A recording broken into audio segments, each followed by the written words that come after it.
దాదాపు ఒక 3 సంవత్సరాల బట్టి వేస్తాను. ఒక ఎకరాన 40 క్వింటాలు దిగుబడి వస్తుంది. మనం ఇరుచుకునేటప్పుడు కూడా కూలీలకు కూడా ఈజీగా ఇరుగుతుంది.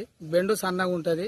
60 సార్లు లైన్ లాగా ఉంటుంది. 40 మనం వేసేటప్పుడు కొంచెం పొటాసు చల్లుకోవాలి. ఫస్ట్ దుక్కిల చల్లుకొని వేసినాక మన వైర్లెస్ లేదు, ఏది లేదు. నాకు ఇప్పటి వరకు ఏవాన్గా దిగుబడి వస్తుంది. పోయిన సంవత్సరం గాడు దూరం కూడా ఒక కర్ర కూడా ఇట్లా బల్లే. అన్ని చేనులు పోయినా కానీ ఈ చేను బల్లే.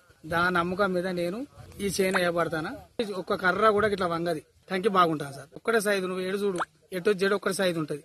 జొన్నలు మాత్రం 40 క్వింటాల్, ఒక ఎకరాన 40 క్వింటాలు వెళ్తాయి. దీన్ని వాళ్ళు ఏం చేసారు, కంపెనీ వాళ్ళు దీన్ని చూసి అది ఈ సీడ్ బాగున్నది, దీంట్లో మేము ఒక ఇల్లు నిర్మాణం చేస్తామని వచ్చి వాళ్ళే నిర్మాణం చేశారు సార్. ఆ నిర్మాణం చేసినాక కంకులతో చేసారు.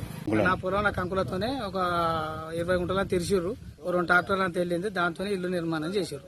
కాంపౌండ్ మన ఆఫీస్ లెక్క తయారు చేసారు. చుట్టూ కాంపౌండ్ కూడా చేసారు, కంకులతోనే కట్టారు. అది బ్రహ్మాండంగా అనిపిస్తాను సార్, మీరు కూడా చూడండి. నేను ఈ రోజు నర్సంపేటకు వెళ్దామని పోతా ఉంటే మా యొక్క కోనాపురం గ్రామంలో పున్నం నర్సయ్య అనే రైతు చేనులో బేరు వారి 9217 అనే మొక్కజొన్నను చూడడం జరిగింది.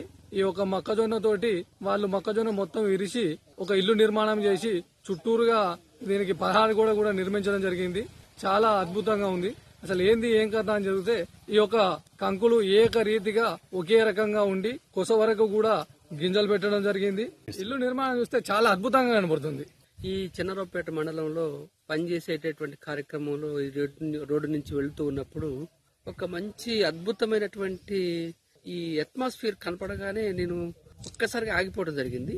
ఎందుకంటే ఈ మొక్కజొన్న కంకులతోని ఏర్పాటు చేసినటువంటి డెకరేషన్, హౌస్, విండోస్, తర్వాత రూఫ్, తర్వాత ఇక్కడ ఫ్లాగ్ అంతా కూడా మనిషిని కట్టిపడేసే విధంగా ఉన్నటువంటి సందర్భం. తర్వాత ఒక్కసారిగా ఇక్కడి నుంచి కదలలేని పరిస్థితి. చాలా అద్భుతంగా నిర్మించారు. తర్వాత